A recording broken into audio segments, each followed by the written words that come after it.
Dito pa rin tayo sa countryside, of course, kasi taga dito kami. So, nilinisan ni Nico yung sasakyan ko, guys, yung glasses lang.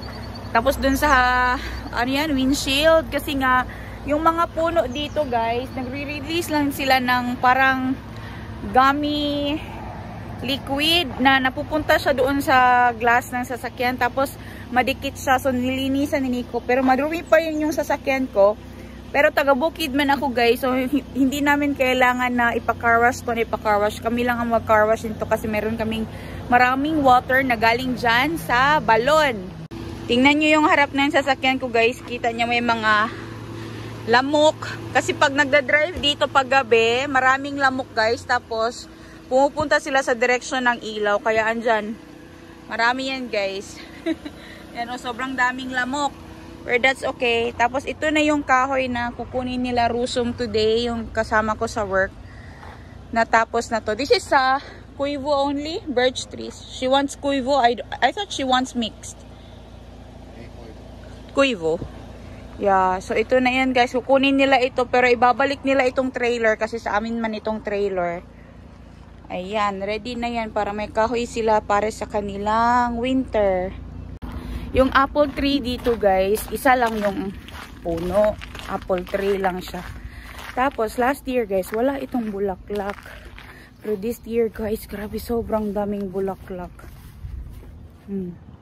As in, guys, ang ganda tingnan. Sobrang dami. Tingnan nyo, punong-puno yung apple tree ng mga flowers, guys. We hope na maraming apples. Ayan, oh, sobrang ganda. Punong-puno talaga siya. Ang ganda tingnan, guys. Tapos sabi ni Miss D, yung favorite niya daw na flower is lahat na may pink. Miss D, oh, para sa'yo yan, ha? Para sa'yo yan, Miss D.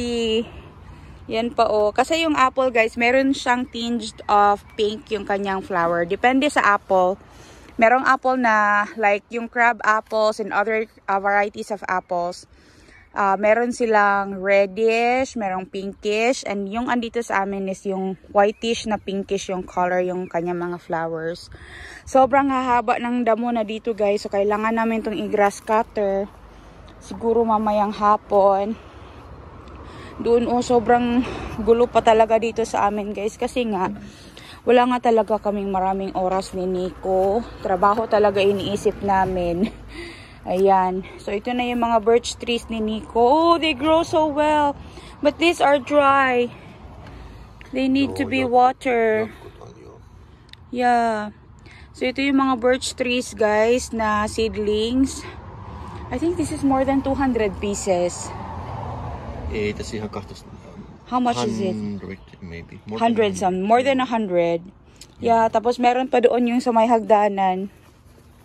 Ito dito. Yung iba. Tapos, ito yung aking asparagus. Itong asparagus, guys, itatanim ko to sa ground. Ito yung isa o dalawa kasi yung asparagus ko. Tatanim ko yan sa ground kapag nagkapanahon na ako, guys. Di naman kasi yan namamatay kasi asparagus is a, tawag nito, perennial. Pero pag, nilagay siya sa lupa, mas maganda para mas lalaki yung kanyang ugat. Kasi yung asparagus, tumutubo sila galing doon sa ugat ba. Pero ito, mga after 2 years pa siguro ito, guys, bago tayo maka-harvest ng asparagus. But kailangan ko siyang ilipat talaga sa lupa. So ngayon, guys, Si Nico, hintayin niya sila Rusong. Pero hindi ko na mahintay si Rusong, guys. It's 11:05 na. 11 daw siya darating dito. Pero 11:05 na. Alis na ako, kaya I'll see her na lang sa workplace. Tapos, ako and si Anika is pupunta ng gubat para mag-try na naman ng mushroom picking. Andito na ako sa forest, guys, na naputol. Mainit, pero masarap naman yung simoy ng hangin. So, okay lang na maglakad-lakad.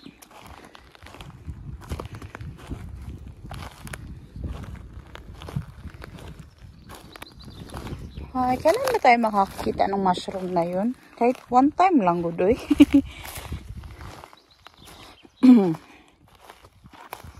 Yeah. May mga tinanim na rin sila dito na mga spruce o mayarami na. Hindi pa lang siya makita, guys, kasi maliliit pa. Pero pag lumaki na yan, maganda na yan tingnan kapag malaki na yan sila. But it will take years and years bago lumaki. Correction pala, guys, dito sa Finland, nagpuputol talaga sila ng puno. But there are parks or yung mga natural resource park, ano matawag nila dun? Basta yung mga park, guys, or national parks na hindi pwedeng magputol ng mga puno. Pero itong forest na ito, na-harvest ito, guys, kasi private ito. May sariling may-ari itong gubat na to. Like sa forest nila Nico, ganun. Sa kanila yun, kaya they can cut the trees. Kasi sila naman ang nagtanim. Pero yun nga, nagtatanim pa rin talaga sila right after na maputol yung mga puno. Para sa next generation, meron na namang ma-harvest. Yan o. Yan o is spruce yan siya, guys. Natanim. Yan o, may mga tanim na sila dito, mga binhi. Pag lumaki na yan, magaganda na yan siya tingnan. Tapos, mapupuno ito dito ng mga puno in couple of years. Yan po. Tinatamnan talaga nila, guys. Tapos, yung pagtatanim nila dito, guys, is, meron pa yan siyang sistema na isang row, ganyan. Merong spacing.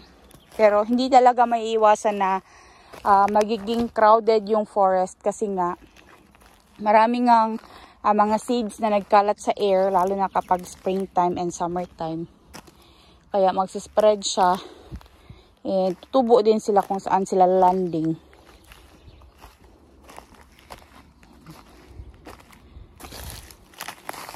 Wala ko siya nakita na mushroom, guys. Ano yung pag-asaan ni saan kaya yan tumutubo talaga, no?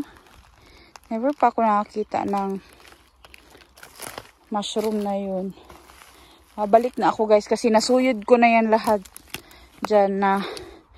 Lakad ko na yan.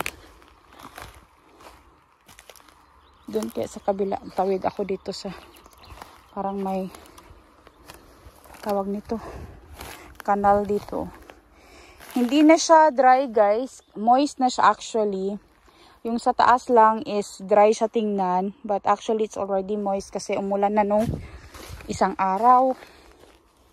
So, yung surface lang ang dry. Pero yung sa ilalim niya is moist na. So, wala man talaga yung mushroom dito na tumutubo, guys. Saan man talaga natin yun pwede mahanap? Dito na side naman yung mga tinanim nila is itong mga birch trees. Yan pa, mga birch trees, guys, nakalaray papunta doon. Doon sa kabilang side, yung tinanim nila was spruce. Ito mga birch trees yan, guys. Yan birch, yan birch.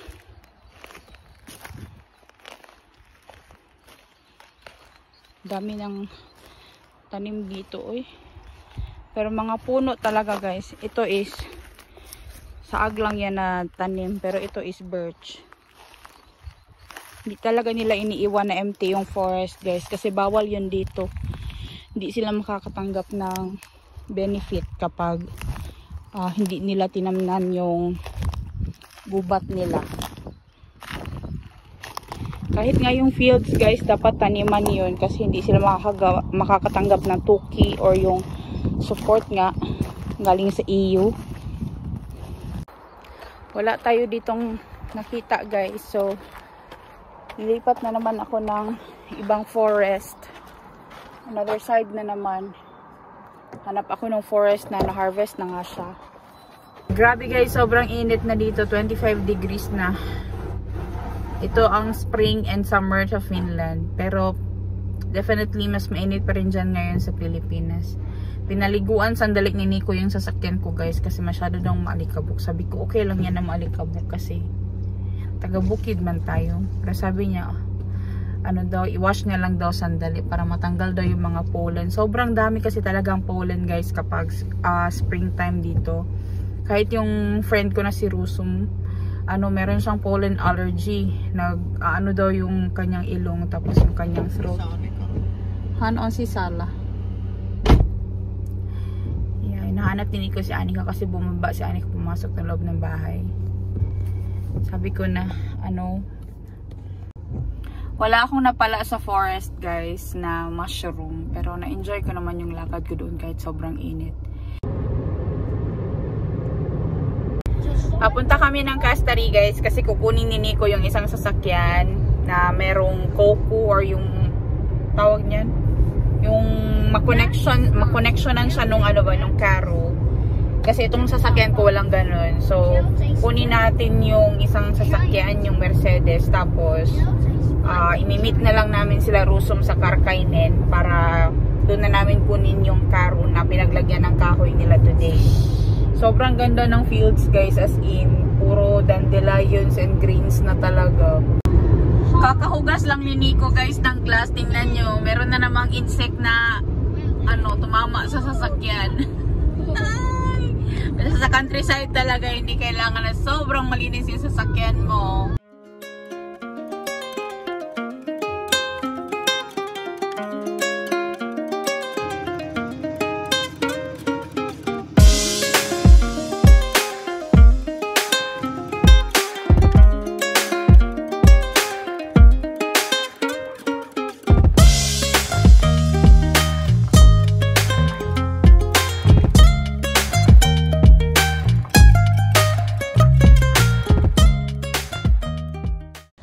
Dito na tayo sa Castari guys. So lahat ng horses kapag spring and summer nasa labas na yan sila.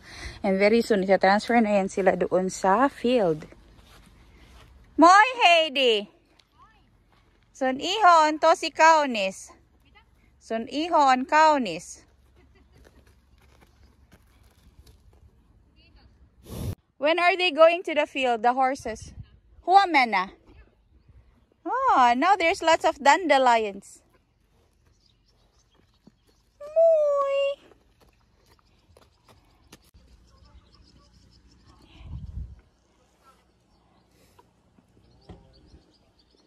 Papahawak man yan sila guys, hindi man yan sila makikiramdam din yan sila, pero hindi sila pwede dito, itong wire na to hindi sila pwedeng lalapit dyan kasi meron yan siyang electricity yan. Nag-aayos si Heidi ng electricity ng fence. Sinisimhot-simhot niya yung pa akong mabaho. Nakamedyas lang kasi ako. Isip on you girl, ang sulam yos alergia.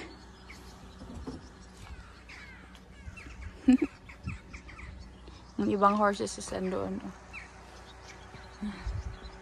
Marsa! Marsa, Marsa, Marsa! Patay mali pa si Marsa guys. Patay mali siya, patay mali. Marsa! Kukunwari hindi niya ako nakita. Marsa! Dula! Mita kulo! Mita kulo! Uy! Uy! Emma!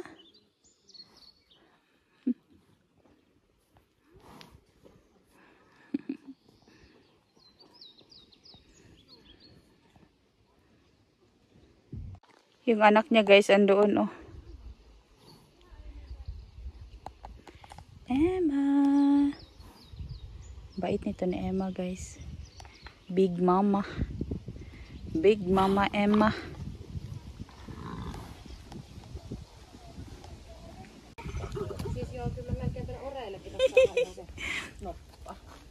niin kuin muille laitumille.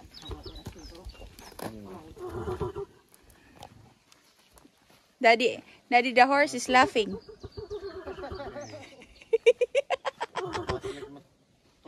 Sitä traktoria tarvii, mutta ne sorkat, niin nehän on tossa tallissa, että mä en tiedä.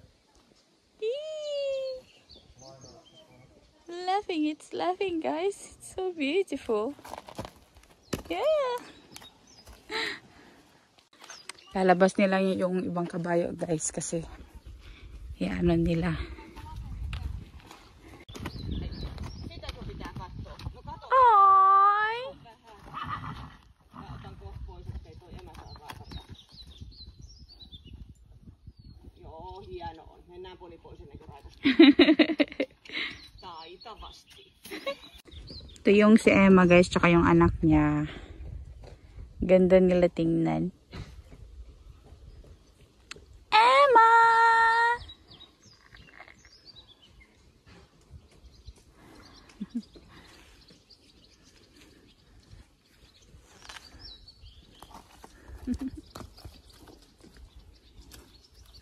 Boy man ito siya, guys. Tingnan nyo, meron siyang patingting doon, no? Patingting.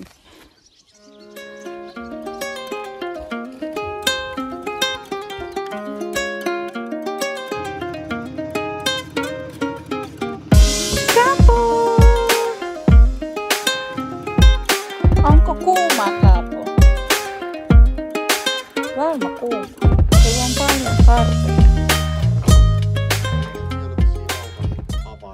iiwan natin yung pula ko na sasakyan, guys. Dadalhin natin tong itim, tong Mercedes ng nanay ni Nico. Ito yung ginamit ko na sasakyan last year. Naalala nyo yung nasira yung dati kong sasakyan. Tapos habang inihintay namin yung pagkaayos nun, ito yung ginamit ko that time.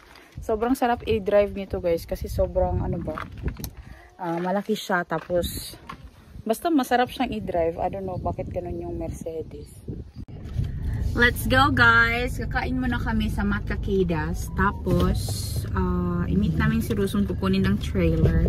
And then, kung meron tayong time is mag-haviki tayo. Pero kung wala, sayang naman yung araw na to na day off ako. Hindi ako makapag-haviki. But yeah, we'll just try to manage yung time, guys. Palagi talaga kaming kulang sa oras.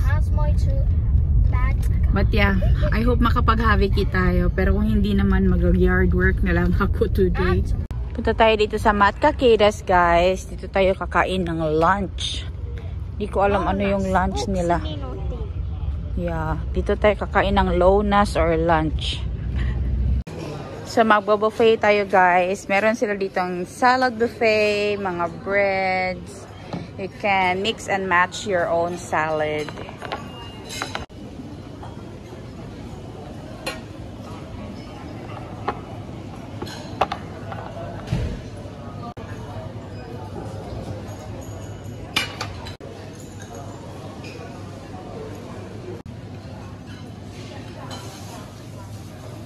Kakain muna kami ng lunch, guys. Meron pala akong ituturo sa inyo. Yung 1, 2, 3 Smaza finish is Ooks, Cox, Kome, Muiko. Same as yung Muiko, guys, is pangalan din siya ng isda dito sa Finland. Ito yung Muiko, guys, yung nilagyan ko siya ng cream sa taas. Yan yung Muiko dito sa Finland. Napakasarap nito na pan fry sa butter. Tapos nilagyan din siya ng rye flour. Mga unta, guys. Magkakape na naman tayo, guys. Guys, sobrang init pala dito sa amin ngayon. It's 30.5 plus 30.5. Hindi tayo nagkakalayo ng temperature dyan sa Philippines. Pero mahangin naman siya. Pero mainit pa rin. Vai niin, tuut sä itse sinne vai Plus 30.5 degrees Celsius. Hindi tayo nagkakalayo ng temperature dyan sa inyo sa Philippines. So, sobrang warm talaga sa feeling. Pero gusto naman namin yung ganito kasi nga marami kaming pwedeng gawin. And sobrang haba din talaga ng araw. But, hindi ako nagluto sa bahay today kasi wala akong time na magluto today, guys. Kasi nga, sobrang busy. Tapos, yung karo, hinintay pa namin. Tapos yung may trabaho din si Nico, nagpunta ako ng forest. So minsan-minsan talaga, hindi din ako nagluluto talaga sa bahay. So ngayon guys, pupunta na tayo doon sa isang location kung saan sinira yung building. Tapos may mga gamit doon na pwede namin kunin. But yung kukunin lang namin doon is yung freezer na nakatayo para magamit namin pang store ng mga pagkain.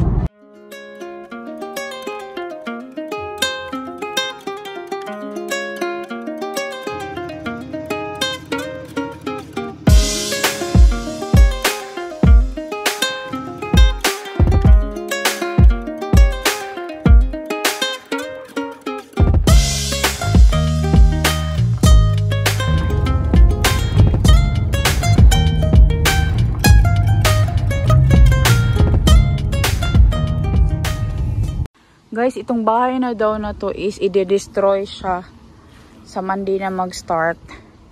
Kaya yung mga laman nito, meron pang kitchen daw dito guys.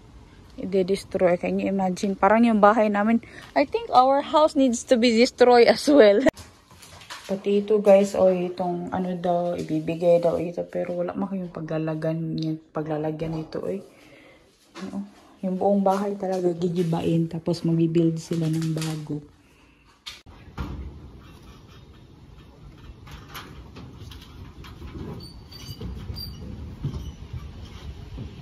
So, ito na yung fridge, guys. Free lang namin tong kinuha dito. Sabi ng tito niya, kung meron pa daw kaming kailangan, bukas daw, pwede pa kaming pumunta. Kasi merong lutuan din doon. Pero sabi ni Nico, parang hindi man natin kailangan yun. Tsaka yung sa kitchen ba, maganda sana yun. Kaso lang, sama naman yung ilalagay, guys. Oy.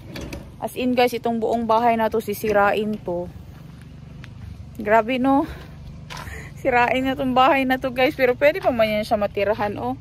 Pero meron kasi daw problema, meron daw parang gas na lumalabas galing sa ilalim na nagkakasakit daw yung may-ari nito. Kaya kailangan daw na sirain na lahat. Yan yung bahay guys, oh, sobrang laki pa naman pero sisirain na siya. Meron daw kasing, what you call that problem, Daddy? Radon problem guys. Yung small particles daw ng gas or something ba yun na nabubuo siya usually sa mga basements or any kind of spaces sa bahay na connected sa ground, and it can cause like health issues, like example lang cancer, mga ganun. Nagkakasakit daw yung may-ari kaya kailangan tanggalin yung buong bahay na yun and palitan siya ng bago. So yung gagawa nun is yung tito ni Nico kasi yung trabaho niya guys is nagbi-build siya ng mga bahay. So sa Monday kumuton na siya sa kuan guys, sa malaking machine, tapos gagawa ng bagong building or bagong bahay. Sayang, no? Sayang masyado. Napakadami pa namang mga gamit din doon sa loob guys na pwede pang pakinabangan, like sa kitchen, yung table yung mahaba para sa kitchen, pero saan man namin yun ilalagay ni Nico. Kaya sabi namin na itong freezer na lang yung kukunin namin kasi at least yan mapapakinabangan namin. Tapos yung maliit na freezer ko sa bahay, yun is ilalagay ko sa kirpis o kaya ipamimigay ko kung sino yung may gusto. Pwede nilang kunin. Kapo! Kapo!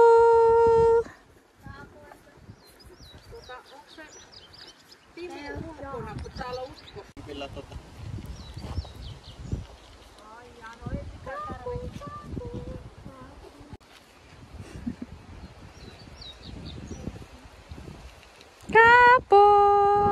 That's a bad job. Kapo! Uy! Ito ay manaulos.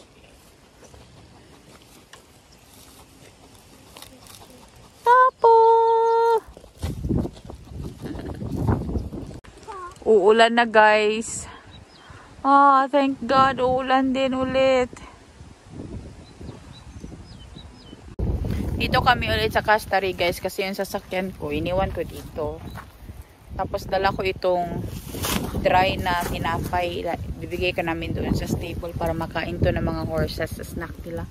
Ay, umuulan na guys. As in, usog ang ulan.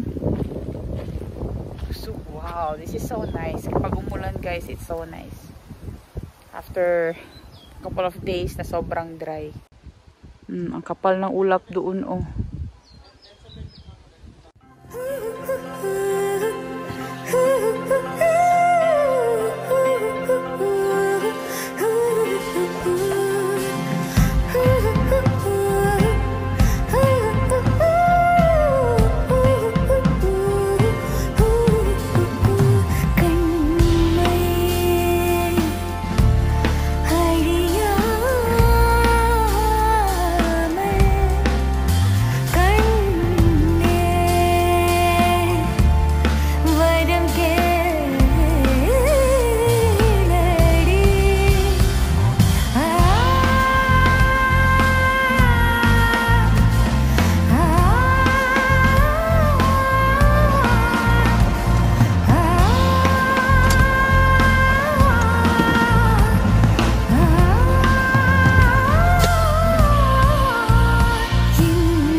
So, ito na yung ref, guys. After 3 hours, pinaandar na namin. Umaandar siya. Yan o, sobrang ganda pa. So, tinanggal na namin yung mga boxes.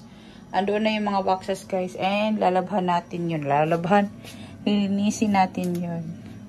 Sobrang ganda ng ref, guys. Marami tayong malalagay na pagkain dyan. And, AEG Electrolux yung kanyang brand. Onko sama AEG Electrolux? Yeah, it's Electrolux. It's a very good brand. So, meron siyang on and off doon na monitor, buttons. Alam pa in a sense, that the alarm is, that blinking light will go off once the temperature will go down.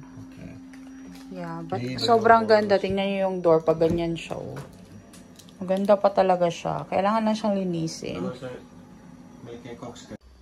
So, nagsisimula ng lumamig yung ref, guys. 15 na siya ngayon. Sobrang ganda ng ref, as in, buti na lang talaga at kinuha namin. Kasi napakasulit din yung ref na to. Kasi alam niyo ba, libre ito, guys. Wala kaming binayaran. Ang ginawa lang namin ni Nico is effort lang na kunin ito doon.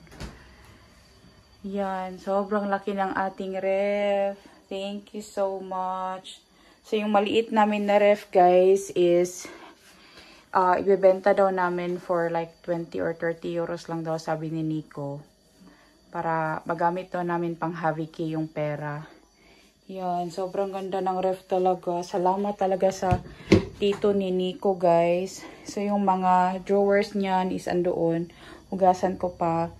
So, ito is malaki talaga siya na storage.